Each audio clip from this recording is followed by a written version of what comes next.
Right now, in a training ground in Miami, three boys named Thiago, Mateo, and Ciro are chasing a ball with the exact same last name that just won a World Cup, Messi's sons. All three, training in the same academy, at the same time, with one rumor now spreading through Argentine football, that by 2034, they could all three wear the same national jersey, in the same World Cup, together.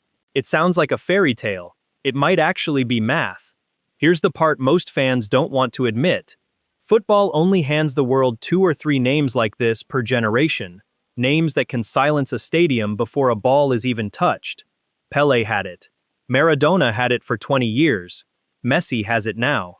And since the final whistle in 2026, one question has been sitting quietly in the back of every Argentine mind.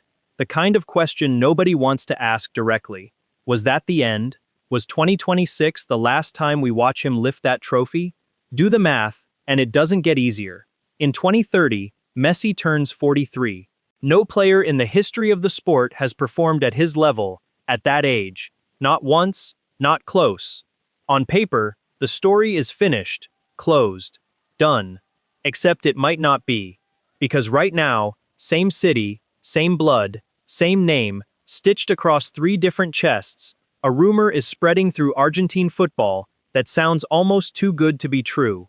If the next number 10 is already alive, already breathing, doing footwork drills while you watch this video, his name is Thiago, or Mateo, or the one almost nobody talks about yet, Ciro. One of them could be Argentina's next World Cup chapter. Maybe more than one. Maybe all 3. Stay until the end, because we're going to lay out the exact year the math says this becomes possible, and it might not be the one you're expecting. Start with the oldest. Thiago Messi was born on November 2, 2012, in Barcelona. That makes him 13 years old, and by football standards, he's already lived an unusual childhood. Most 13-year-olds dream about what it's like inside a locker room full of superstars. Thiago grew up inside one. He watched his father warm up before Champions League finals. That kind of exposure can crush a kid, or launch him, and by every account, it launched Thiago. Right now, he's developing in Inter Miami's academy, playing as an attacking midfielder. Sometimes he drops deep to dictate play. Sometimes he pushes forward as a second striker when the team needs another scoring option. What stands out about Thiago isn't flash, it's timing. People who've coached him describe a player who reads the pass before the passing lane even opens, who finishes calmly instead of rushing the moment. It isn't a carbon copy of his father's explosiveness. His game is quieter, more collective, built around making the players around him better. Online, the comparisons have already started. Scouts have floated his instincts alongside Julian Alvarez, or the unhurried improvisation of Paulo Dybala. That comparison needs a massive asterisk attached to it. He's 13. Bodies change, styles change. Most youth prospects labeled plays like X end up looking nothing like that player 5 years later. Still, the results are already speaking. Thiago was part of an Inter Miami youth side that won a European tournament, an achievement that's pushed his name into scouting circles. And here's the detail that matters most for our real question. Although he was born in Spain, his family has made it clear, repeatedly, that his international future points toward Argentina, not Spain. That single fact is the first pillar of a 3-brother World Cup dream. Now the one people call the most mischievous off the pitch and the boldest on it. Mateo Messi was born September 11, 2015, making him 10. He's also in Inter Miami's setup, in the category that matches his age, but his style is a completely different animal from his brothers. Where Thiago plays like a conductor, Mateo plays like a spark. He wants the ball at his feet, wants to beat the defender in front of him, and wants to do it right now. No patient build-up from midfield required.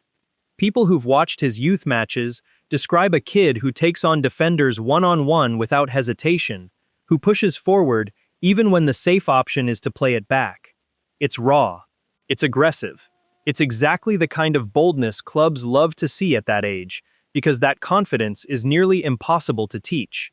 You either have it or you don't. His directness has drawn its own comparisons online, a young Luis Suarez being the one that keeps coming up, that same hunger for every ball. Take that one carefully too.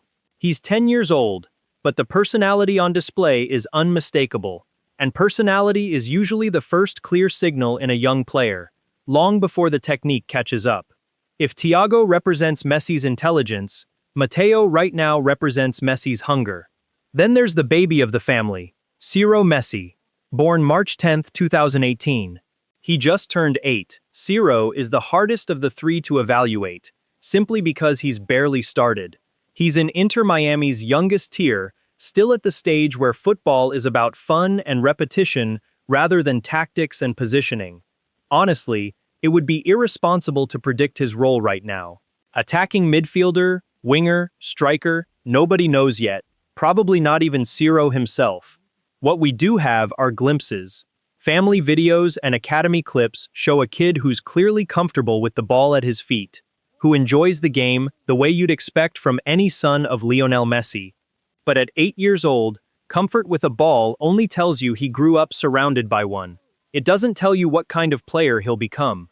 That chapter hasn't been written yet, and honestly, nobody should pretend otherwise this early. None of this happens in a vacuum either. Football has seen dynasties attempt this exact climb before, with mixed results. The Maldini name produced 3 generations of defenders good enough to start for AC Milan, but plenty of other famous surnames, sons of Ronaldinho, sons of Romario, never made it past academy level. The pattern is clear. A famous last name buys access, not guarantees. It gets a kid a trial, a scout's phone call, an extra look. It doesn't get him a first-team debut. That part still has to be earned on the field, one training session at a time, exactly the way it did for their father. To be fair, these 3 aren't just 3 more kids in an academy, they have something most young prospects can only dream about.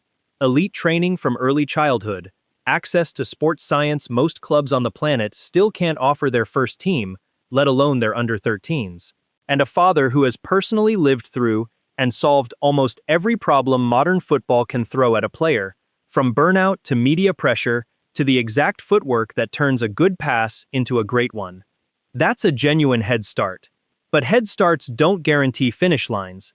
Countless academy prospects have walked in with every advantage in the world and still stalled out by 19, worn down by a growth spurt that changed their body, a coach who saw them differently, or simply the grind of being compared to a ghost every single day. Thiago, Mateo, and Ciro get the resources. They still have to survive the same odds as everyone else, chasing the same dream. Run the numbers, and 2034 gets complicated fast. At that World Cup, Thiago will be 22, Mateo 19, and Ciro 16. On paper, that already makes it unlikely for all 3 to appear together. 16 is still very young for senior international football, even for an exceptional talent.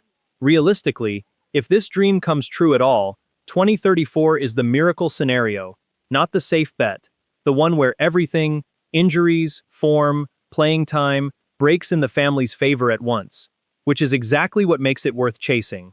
Because from here, everything comes down to the same variables that decide every young footballer's career on earth. How hard do they work when nobody's filming? How do they respond to failure? How do their bodies hold up through the growth spurts and injuries that end far more careers than a lack of talent ever does? And do they still love the game at 17, the way they love it right now? If Thiago, Mateo, and Ciro Messi ever walk onto a World Cup pitch together, wearing Argentina's jersey, in 2034 or any year after, it won't be because of their last name. It'll be because each one earned it individually. And honestly, that's a far better legacy than simply inheriting one. So is 2034 realistic, or is it the dream version of a chapter that actually arrives later? Drop your prediction below and subscribe for more deep dive breakdowns on football's next generation.